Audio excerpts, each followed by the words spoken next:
Ready whenever you are, Marcia. I'm ready. Okay.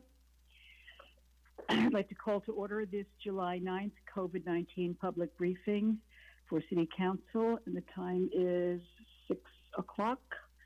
Marcia, City Clerk, please call the roll.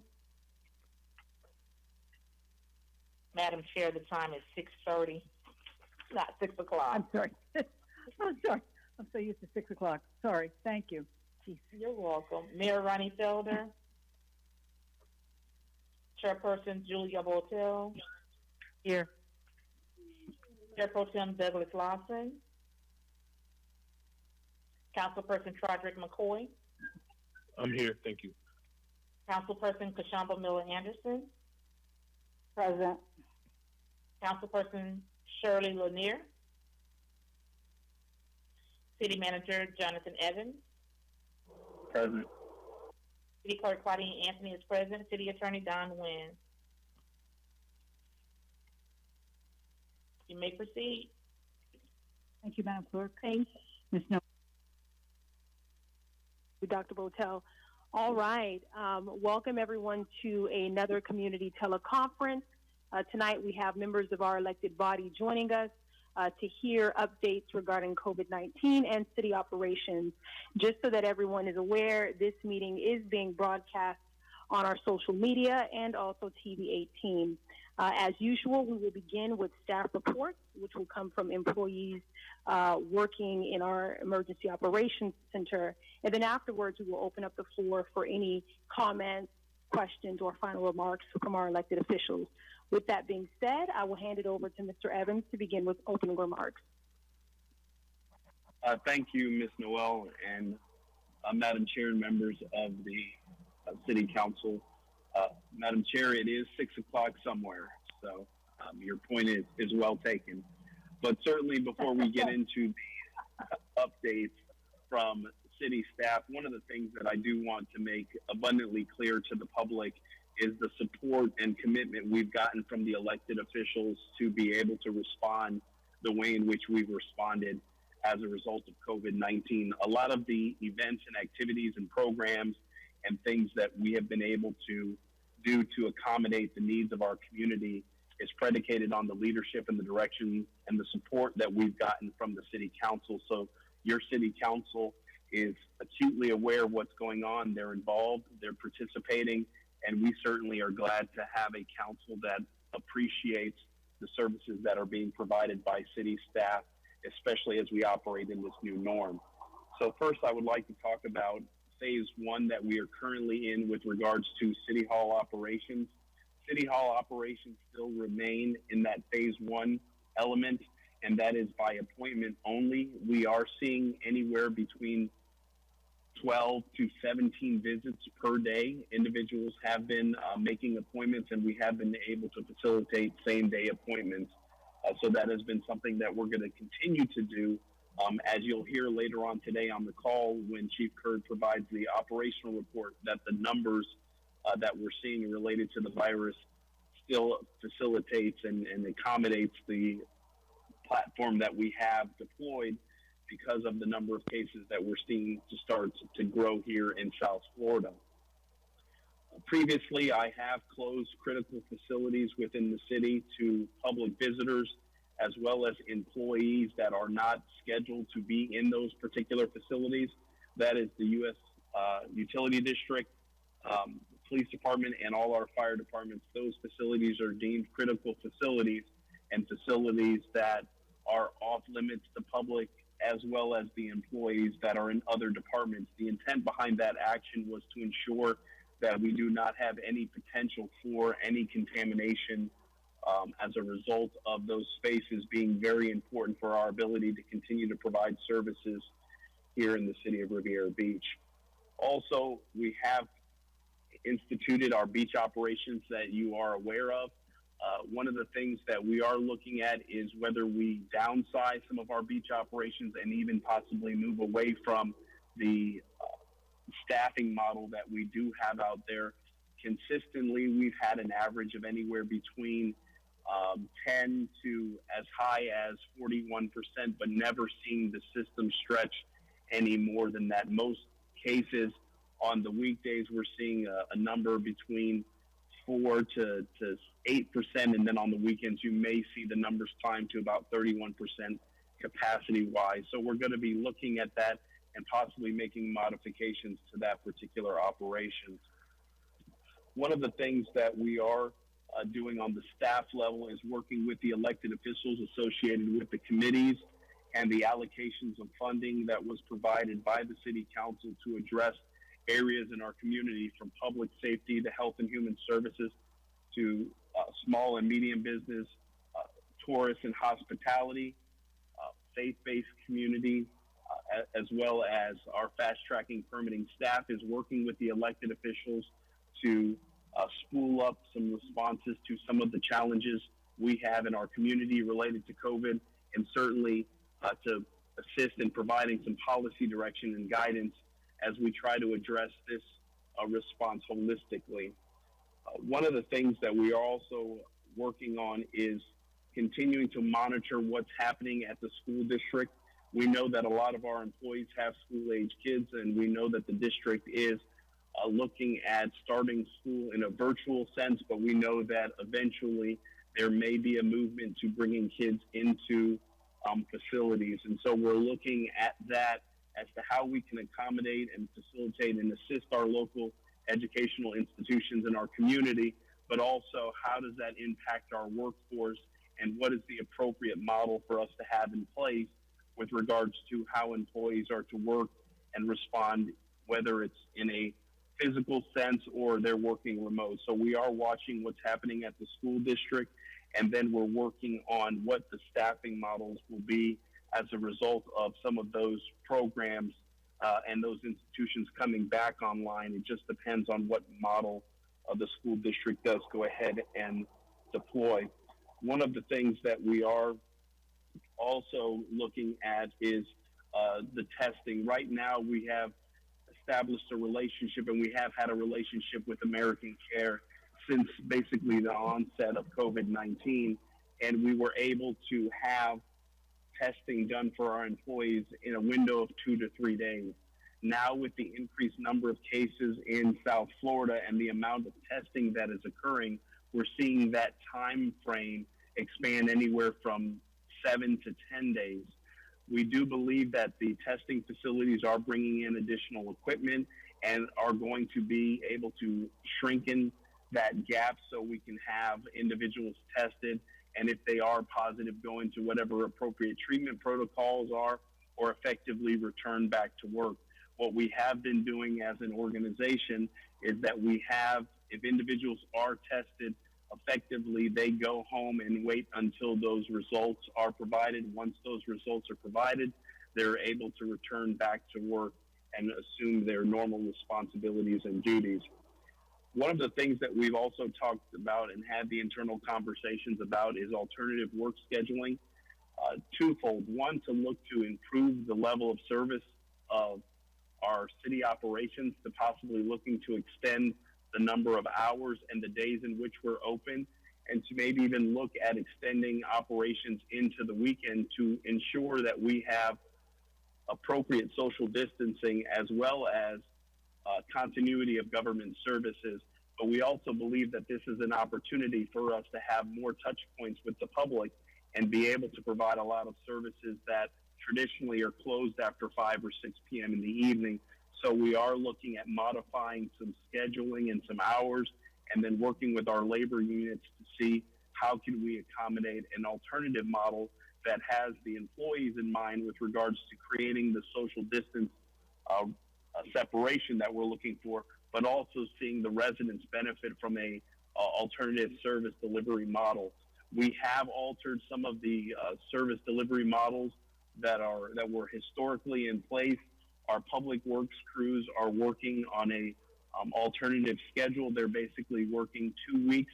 The streets crews are working 2 weeks, then they're off for a week, and then they come back for another 2 weeks. And we have 3 crews that we're rotating in like that. Our utility district folks are still on a modified schedule. This is to ensure that there is less people in facilities and there's less opportunities for the virus to impact any of our individuals in our workforce. One of the things we have talked about as part of the budget discussions that we're having internally is looking at what investments can be made or monies that can be set aside to assist the human services element of our response. We anticipated that as we went through multiple iterations of deployments and contractions, depending on what the virus was doing, that we knew that the human services element may be an element that remains in existence longer than other operations. And so we have looked at what it would be to assemble a team or a group of individuals from multiple departments to spool up that health and human services operation. So that's still in the internal discussion phases, and then we'll have conversations with the elected officials as part of the budget process. City staff is also working on our normal day-to-day responsibilities as we prepare for the fiscal year 2021 budget that we'll be bringing forward to the council, and then setting subsequent workshops to have those discussions with the board. But all in all, we have seen the impacts of this virus to our workforce. We have had a small number, not too small, but we've had a small number of individuals that have been impacted by COVID-19, and we still have our intake specialist that's in place to help facilitate in the event that someone does test positive. They are called every day. We make sure that they are taking their temperature twice a day, that if they need any support services from the organizations, we're there to accommodate that, and as well as educating and informing folks in the event that somebody in their particular department has tested positive or potentially could have been exposed, making sure that they're aware so they can go ahead and get the appropriate testing, and then making sure that we sanitize those facilities in the event that we do get a positive test. So we have been, attacking this in multiple forms and fashions, but making sure that we can continue to still provide quality service to the residents, and doing some of the things that we have been doing as it relates to the feedings, the additional testing that we're looking to bring to bear to the community once again, the feedings, and some of the other ancillary services that the other section chiefs will report on. So again, thank you to the City Council for your support and your commitment and your stick-to-itiveness as it relates to dealing with this pandemic along with staff. And you've been in there in the trenches with us, and we certainly appreciate your leadership. And so at this time, I turn the presentation back over to you, Ms. Noel, for the other section chiefs to report. Thank you. Next, we're going to hear from our operations section chief, Chief Curd. Good evening, Council, community. John Curd, Interim Fire Chief, serving as your Operations Section Chief. As always, I'd like to start off with some of the data that we've collected over the last couple of days, bringing you up to speed since our conversation last week. Currently, the state of Florida has seen a total of 232,718 cases. As always, I caution members of the community and members of council, when you look at your news sources or when you obtain your data, to be careful on the sources in which you get your data from and how easily data is manipulated. But again, I'm going to try to present this as objectively as possible and really paint what is an honest picture. So when we look at the total number of cases in the state of Florida at 232,000 cases, that is a cumulative number that we've now seen grown over the last 5 months or so. Really what's important to me is not necessarily that cumulative number, but what's happening over the last 14 days. That's when we know the virus is most contagious. That's when we know individuals are, the most sick or the most virulent and can transmit the disease or the virus. So I like to look at that 14-day snapshot. In the last 14 days, there's been 118,065 cases that are new in the state of Florida. Statistically, we can say that's 50% of 232,000 or we can say it's 100% increase in the last 14 days, or simply said, let's just say that the numbers of new cases have doubled in the last 14 days. We're talking about a 4 to 5 month virus, which numbers have doubled in the last 14 days. So please understand when I talk about continued vigilance, facial coverings, hand washing, social distancing, it's simply because of the numbers are unprecedented at this point in time. The death total in the state of Florida is 4,009. The positivity rate, and here again is a manipulation of numbers, they'll look at the cumulative since the onset of this pandemic, positivity rate is 9.8%. But we've seen over the last week, it's averaged at about 20%. So again, I don't like to convolute or compile all of the data. I like to segment it off into what we're seeing in the here and now. Palm Beach County has had a total of 18,656 cases, but in the last 14 days, we've had 6,761 cases. It's a 36% increase. So we need to continue to be mindful. At this point, we are dealing with a virus that has been deemed community spread. We are at the point where everyone that we come in contact with should be treated as they are positive for coronavirus. Palm Beach County has also seen 578 deaths. The positivity rate in its totality is 11%, but we've seen recent numbers as high as 14%. And we know that 10% is that threshold or that target zone. So we're well above what is that target zone of what we'd like to see. One of the other areas of concern is children under the age of 18. They have shown a positivity rate of up to 30%. There were 3,000 children under the age of 18 that have been tested, and 1,000 of those children are positive. We understand corona fatigue. That is a new term that is being thrown out. We're tired of it. We're over it. But that's not going to make it go away, nor does that alleviate the concerns that we should have for this virus. Children, those under the age of 18, tend to be asymptomatic, as I've mentioned on multiple calls. And a lot of them actually just want to go ahead and get it, be over it, and done with it, to the point where it has been documented that young children, young adults, are having COVID parties or corona parties where individuals who test positive will have a party, they will invite their friends over, they will look to transmit the virus, they will put together a pot of money, and the first individual that tests positive will get that pot of money.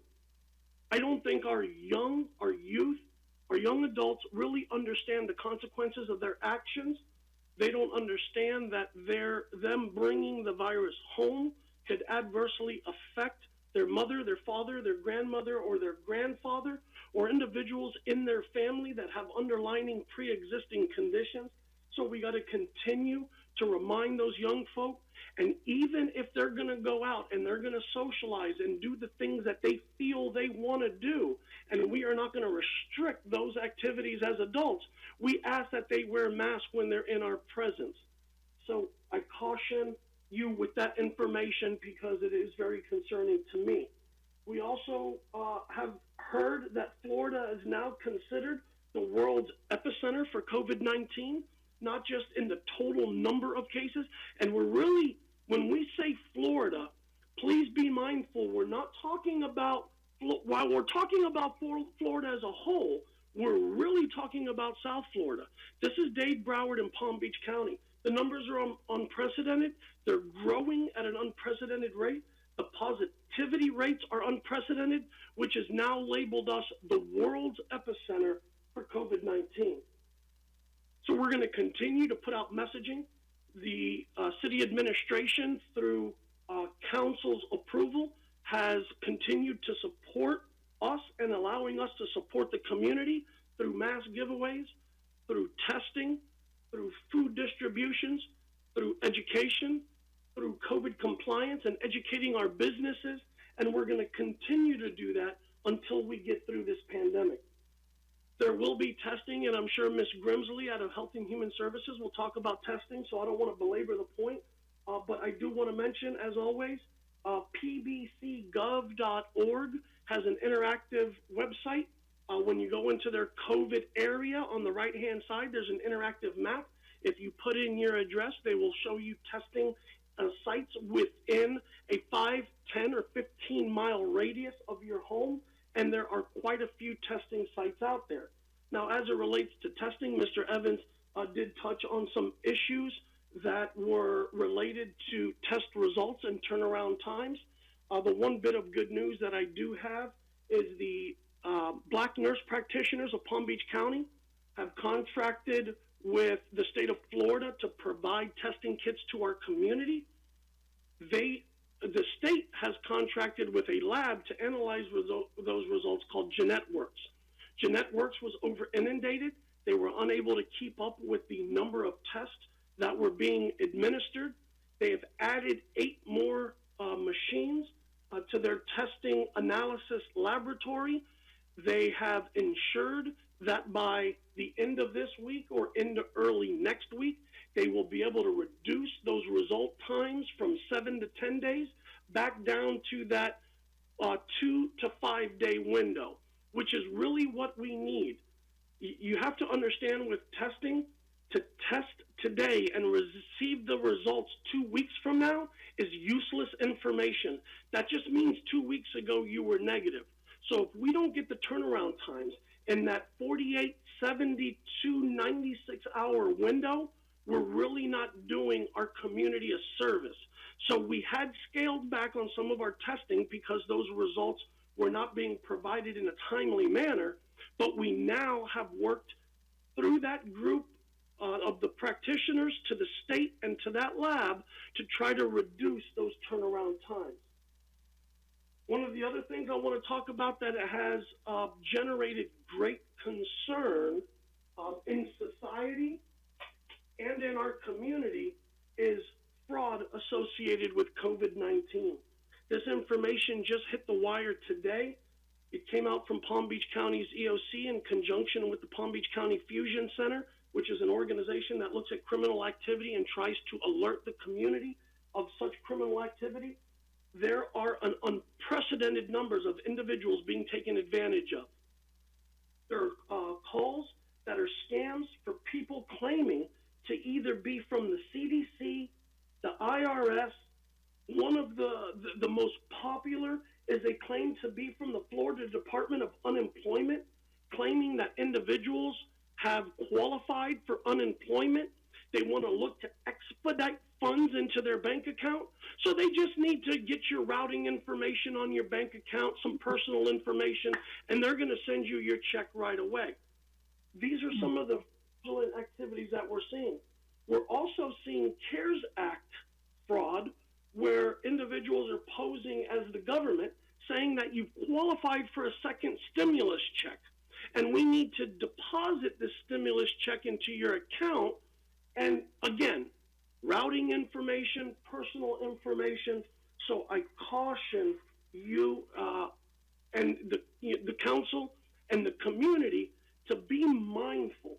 One of the other things that we're seeing are emails being sent from, we have phone calls and we have emails. Emails are being sent with fraud attempts, and some of them are claiming to be government organizations, nonprofit organizations. I can give you this information. This is not an always and forever, but these are some of the things they're asking for our community to look out for. Government organizations will usually have an email address that ends in a .gov or .mil, M-I-L. Traditionally, those with an email address that end in .gov or .mil are government agencies. Legitimate charities usually end in a .org. The World Health Organization's email address usually ends in an @who.int. However, the fraudulent ones, the ones you need to be careful for, are the .coms and the .biz, B-I-Z. Those are the ones you need to look out for, and some other things that you can look out for is where there are misspellings in the content of the emails, because a lot of times these emails originate from outside of our country with individuals that don't have good grammar, and they'll tend to misspell words. So we really need to be mindful, but in no event should you ever be disclosing your information over the phone or over email. One of the other things that is a very great concern to me, and I know some of our committees that are working with our city council, one of the committees is our health and our Health and Human Services Committee, and we've been talking about with Ms. Grimsley looking at some possibilities of doing some different contact tracing. Unfortunately now, contact tracing is being used as a scam. Individuals are being called, they're being told that the caller is from the Department of Health, they're doing contact tracing, and they've been exposed to an individual that is COVID positive and dying in the hospital. So the first thing they need to do is confirm some personal information. What is your name? What is your address? What is your date of birth? How old are you? This is an attempt to obtain your personal information. So I caution you when you deal with individuals who would randomly call you for contact tracing. The city remains committed to protecting our community. We've been able to secure and obtain some additional PPEs. For additional distributions, we will be doing additional testings that will be discussed a little bit later this evening, but I have to advise the community this is the new norm. This is not going away. We are at the peak of this thing. It may get worse before it gets better. We have to understand that we are yet to see the results and the spikes from the 4th of July holiday, and we still are in the middle of summer. School is going to be reopening.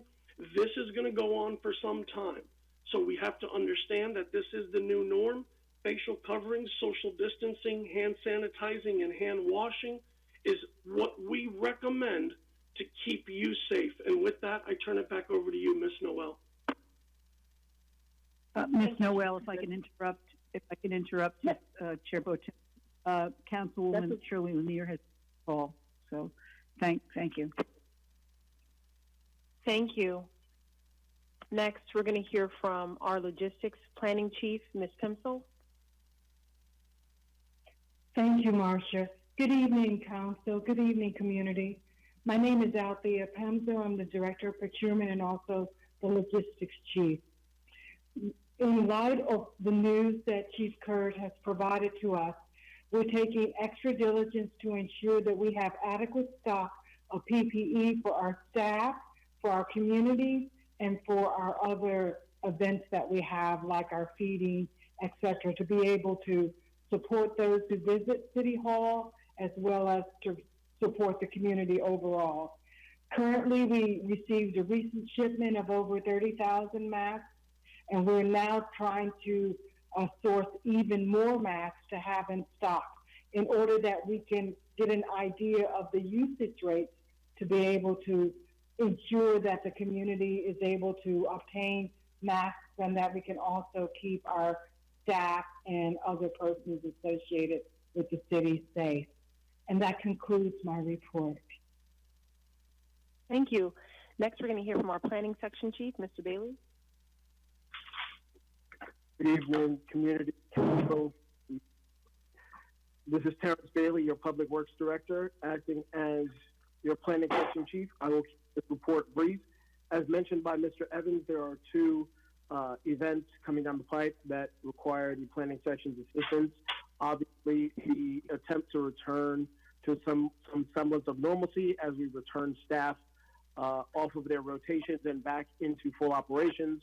The Public Works Department is looking at implementing all necessary safety needs in the way of separation, social distancing, and sneeze guards throughout city buildings and points of interaction with the community.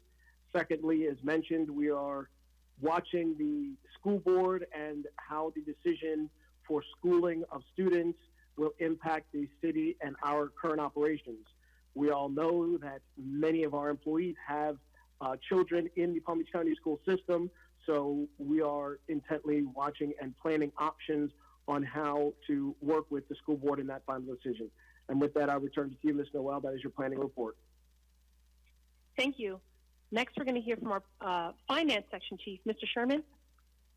Yes, this is Randy Sherman. Good evening, everyone. I'm the Finance Director for the city and serving as the Finance Section Chief. First, I want to thank Chief Curd for talking about all the attempts at fraud that we know are perpetrating throughout, well, probably the country, not only the state. But I do want to remind you that we talked probably 6 calls ago, maybe 8 calls ago, about the cases that were going around where people were trying to do utility collection calls and trying to extract payments with the threat of turning off your utility accounts. Again, I want to remind everybody the City of Riviera Beach does not make collection calls. So if you should receive a call of that nature, please, 1, do not pay it or provide any personal or financial information. And 2, please report it to us so that we can follow up on it. Sticking on the utility issue, again, I know I've said this again for the past 5 or 6 calls. We will be returning to normal operations on August 3rd. I want to say that despite the fact that a lot of people, especially our residents, they're spending time at home, incurring more costs than normal because, again, they're not leaving their households. Our uncollectibles at this point, or our delinquent accounts at this point, are less than they were a year ago. So the community should be commended on trying to keep their accounts up to date. Again, if you need assistance to get your account up to date, please call us, and I will give you the phone number twice. It's 561-845-4050. Again, that is 561-845-4050 if you need assistance with your utility account. I would also remind folks that whether you need assistance or you know someone that needs assistance, the county does have CARES Act funds that they have made available to assist people with not only their utility bills, but also making rent payments. And it's significant dollars in both cases. They will provide up to 3 months of assistance. It is $1,200 for utility bills and up to $5,800 for rent. And again, I will give you that phone number at the county. That is 561-355-4792. Again, the county number is 561-355-4792. And finally, again, I would like to remind folks that the city does have the Forgivable loan program of up to $5,000. Applications are currently being reviewed, but it certainly is not too late to put in an application. I would remind everybody again that one of the criteria is that you do have your business tax receipt in hand and up to date. And again, if you need assistance with that, my last phone number, 561-845-4019. Again, 561-845-4019. And with that, Ms. Noel, I turn it back to you. Thank you. Next, we're going to hear from our Health and Human Services Section Chief, Ms. Grimsley. Yes. Good evening, City Council and community. This is Valerie Grimsley, your YEP Director, acting as your Health and Human Services Section Chief. Health and Human Services now provides food distribution twice weekly on Tuesday and Fridays at Wells Recreation from 9 to 11. To date, we've provided food for over 5,000 plus residents. To enhance the city manager's efforts in keeping our community safe, a masked-up distribution plan has been established to coordinate drive-through mass distributions within our community parks. Over the next 7 Fridays, with the first park drive-through being held this Friday, July 10th at Ben Flint Park from 4:30 to 6. Congress Lakes Park will be held on Friday, July 17th. Sadie McCray Park would be Friday, July 24th.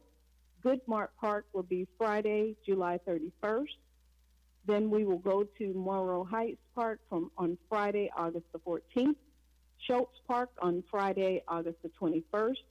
And Timber Pine Park on Friday, August the 28th. All of the dates and times will remain the same from 4:30 to 6 o'clock.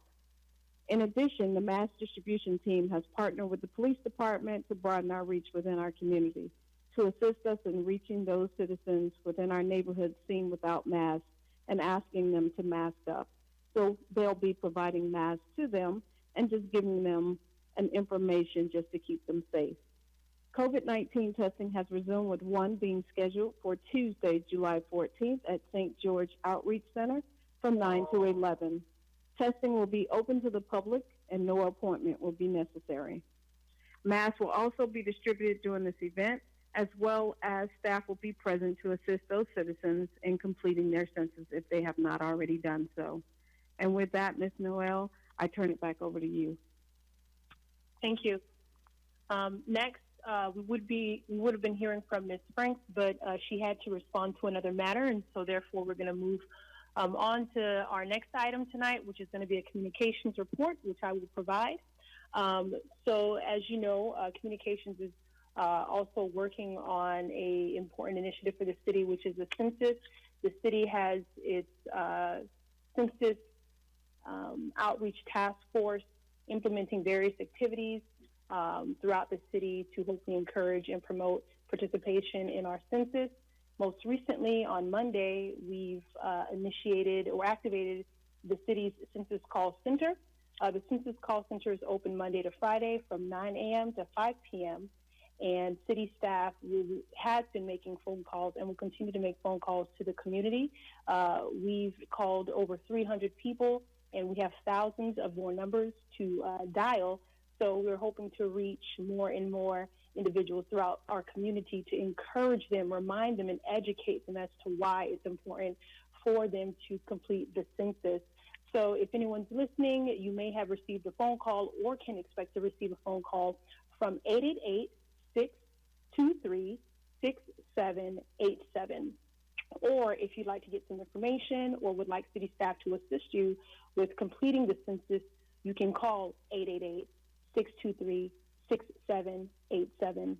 In addition, earlier this week, we've shared our 2020 Census Trust Us video. It comprised of employees that work in the city, essentially encouraging our residents to trust us when we say, and we encourage them to participate. We ask that you please share that video. It is on social media, and we'll continue to roll that video on our various channels to include TV18.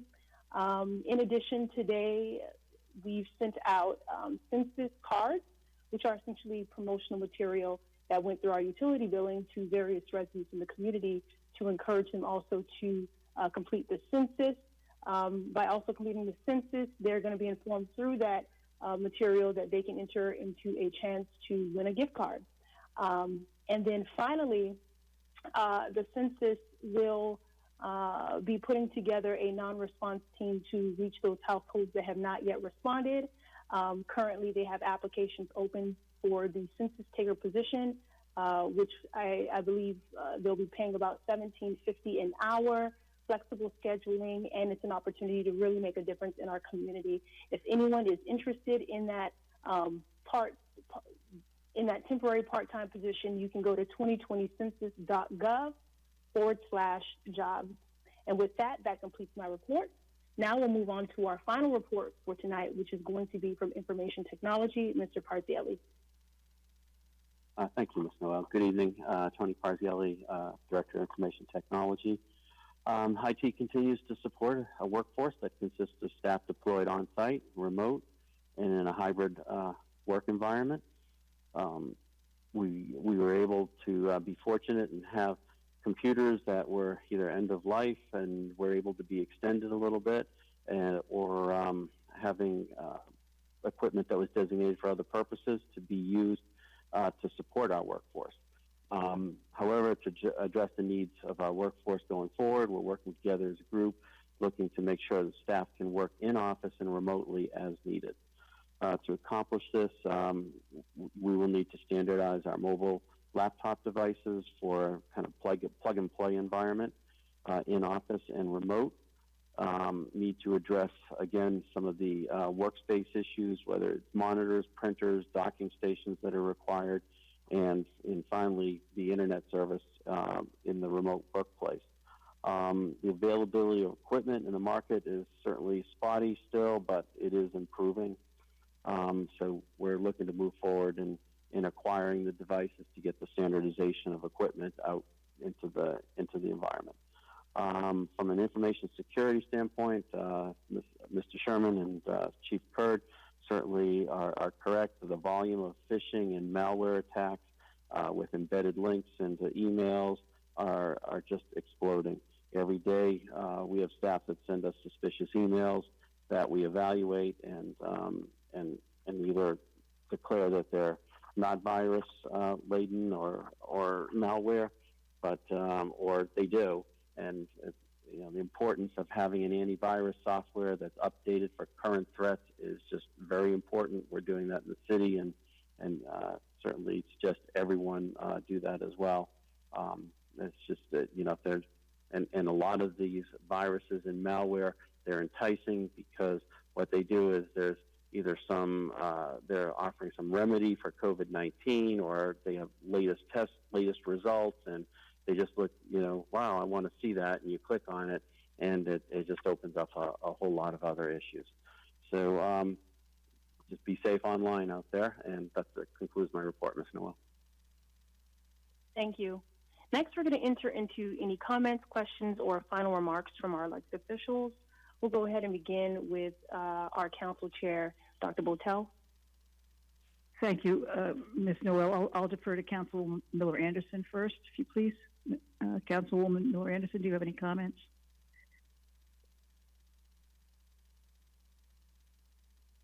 Councilman McCoy, is she here? Councilwoman Miller Anderson, do you have any comments?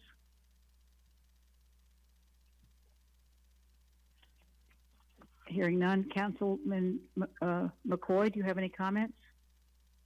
No, I don't have any comments. I just have one question. How much are they paying for census takers? $17 an hour. I think it was $17 an hour. That's all. You can send Mason. I think there's a job there for Mason. Thank you. I have nothing. Thank you, Mr. McCoy. Thank you. Councilwoman Lanier? Councilwoman Lanier? Okay. Is Councilman Lawson on the line? Yes, go ahead. Ms. Miller Anderson. I think Councilwoman Miller Anderson is here. Thank you. Okay, this is Shirley Lanier. Okay, Shirley, go ahead. All right. What did I call you before?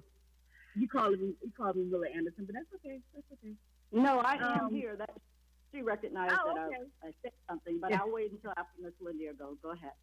Okay. Go ahead, Ms. Lanier. So I just wanted to reiterate the sentiments of Chief Hurd in terms of the astronomical number of cases that we're having in this county and in South Florida, and you can best believe that it will be coming to our city. And I wanted to encourage the neighborhood, to encourage the residents to always wear a mask when you're outside. Don't go outside or don't go anywhere unless you absolutely have to, because I know that since this thing has started, we've been talking about, well, the worst is yet to come, and the worst is yet to come. We've been bracing for this because we knew that the worst was coming.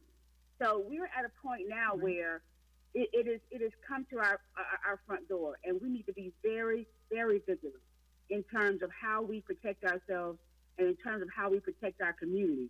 Because if you have a cough or you feel like that you may be coming down sick, then we do have testing sites. You call the city of Riviera Beach, they can help you to get your test.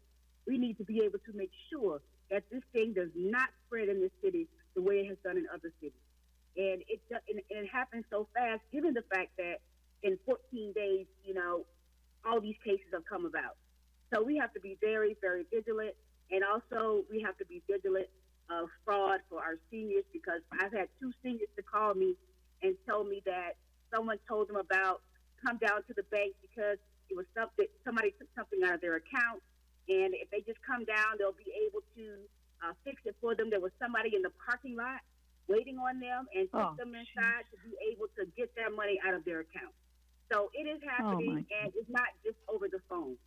So these things are, I mean, when you have panic, when you have, serious problems going on with this country, you're going to have fraud. So be careful of that. And also, I'll say again, make sure anytime you go outside to wear your mask. Thank you. Thank you, Councilwoman Lanier. Councilwoman Miller-Anderson. Good evening, everyone. I just had a question for Chief Curd. I heard briefly the other day on the news about the antibodies possibly only lasting maybe for a few weeks. Have you heard anything about that, where there's a possibility that if someone has already had it, they could possibly be exposed to it again? That's a great question, Councilwoman. There is an unknown. One of the things that we've heard, and just to elaborate on some of the unknowns and to answer your question directly, we don't know. We don't know how long the antibodies last. There have been cases of individuals who have tested positive months ago who have now tested positive again. So that would lead me to believe that there are cases out there of individuals that may develop antibodies, but they only last for a period of time. It could mean that the virus is mutating on some level, kind of like the flu. I think everybody's heard of influenza A, influenza B. We could be looking at a situation where, and this is all speculative, I am not an epidemiologist in any way, shape, or form, but I've heard so many different stories from very credible sources of individuals testing positive for a month on end, individuals testing negative multiple times when they've actually have been positive. And some of the biggest concerns, and I didn't mention this earlier, but I feel it's of utmost importance, is one of the things that are being looked at right now is young adults who are contracting COVID-19, who are asymptomatic. There have been chest x-rays and results that have shown lung damage to some of our young adults who have contracted COVID-19 but yet were asymptomatic, and we don't know yet what those long-term effects will be. Will it be respiratory issues? Will it be asthma? So to answer your question, Ms. Miller-Anderson, I'm sorry, I don't have the answer, but it sounds like all of that exists on some spectrum or some scale. We just don't know yet. Right, and I certainly understand that this is a very unknown virus, and it's kind of throwing everyone for a loop. And that's probably more of an emphasis to Ms. Lanier's point that everyone needs to wear their mask, even if you've already had it and possibly think that you're good. Because we don't know, we still need to continue to wear our mask, even if you feel like you've already crossed that hurdle. Thank you so much, Chief Curd. And just to piggyback on the scam calls that are out there, I have been receiving calls from, the number starts, it's a 561 number, and then it's the 308 number, always a 308 number. And what they're saying is they're calling from the Social Security office. Indicating that something has happened to my Social Security number, but it's always a different number. It's always 561 308, but the last four digits are always different. And once I start asking them questions, they'll hang up the phone. Now, I play with them sometimes, and I'll play along with them for a little while, and then they'll continue to talk to me. But then the minute I call them out on it, they'll hang up. And the thing is, they're calling every day, and they're calling from different numbers. I've called the number back a few times, and it's people who have no idea. So they're spoofing numbers. And I believe one of the issues they're having with the contact tracing is that you, like you said before, you don't know. It may say, someone mentioned, well, what if it says that it's coming from the health department or whatever the case may be? They're spoofing those numbers too. So, it's very hard to be able to do that contact tracing when you really don't know if people are the real person or not. And so I understand that being an issue. And I think I had mentioned when I had a meeting, the individual meeting with Ms. Noel regarding the census. You know, some people may be a little leery about providing any information over the phone, so maybe having a number that they call, the person could call directly into the call center, which you I believe you mentioned not too long ago, which is good, because I know I'm very skeptical of any phone calls that I receive nowadays, because you just don't know. Even if it says something on the call ID that it's supposed to be from this company. There was one time where I received a call on my cell phone that showed my name and my phone number on my cell phone, and I was not calling myself. So you can, the spoofing is really very, very technologically advanced. I mean, it's sophisticated. Really advanced. So, yeah, thank you for the word, sophisticated. Yes, and so you know, it's just, you know, it's sad, but unfortunately, people really need to be on guard and not be so willing to give a whole lot of information out over the phone. And I just want to say thank you to everyone that continues to get us all through this particular situation. That, you know, every day it's something new. I sit here and I look for the numbers to see, you know, what record did we hit this day, you know, and sadly, there's still a lot of people that are fighting against it. And, you know, those families who are losing family members, I don't know that you could probably convince them that wearing a mask is not cool. So I just encourage everyone to wear their mask, wash your hands. Don't congregate in groups if you don't have to. I mean, I know some people are going to work, but you know, really, really take it seriously, because it's nothing to play with. And I appreciate all of you and everything that you're doing. And however I can assist, I will be more than happy to. So thank you to Mr. Evans, Ms. Noel, Chief Kurd, Chief Osgood, and everyone else that has been working along. Ms. Grimsley, I know you've been working a lot with the food giveaway. I do believe the Port of Palm Beach is still having theirs. They are still doing their food giveaway on Saturdays from 3 to 6 p.m. So that's another opportunity for families to go out and get food as well. They give it out right under the overpass of the US 1 highway bridge right there by the port from 3 to 6 p.m. every Saturday. That's it for me. Thank you all so much. Thank you so much, Councilwoman Miller-Anderson. As always, you've given us some good advice and good tips. Councilperson Lawson, are you on the line? Councilperson Lawson? Okay. I just also want to add my thanks to Mr. Evans, Ms. Noel, and city staff. I applaud you and staff for the work that you've been doing. Your communication is superlative, and we all appreciate that and recognize the hard work that you've been doing.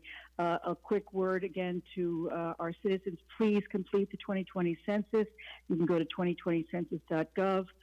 Again, be careful of scams, but in the case of the 2020 census, you have control. You are the one who is making the phone call or going online, and so you're in control of that communication, and you don't have to worry about any scams because you're the one addressing it. And also, please consider voting by mail.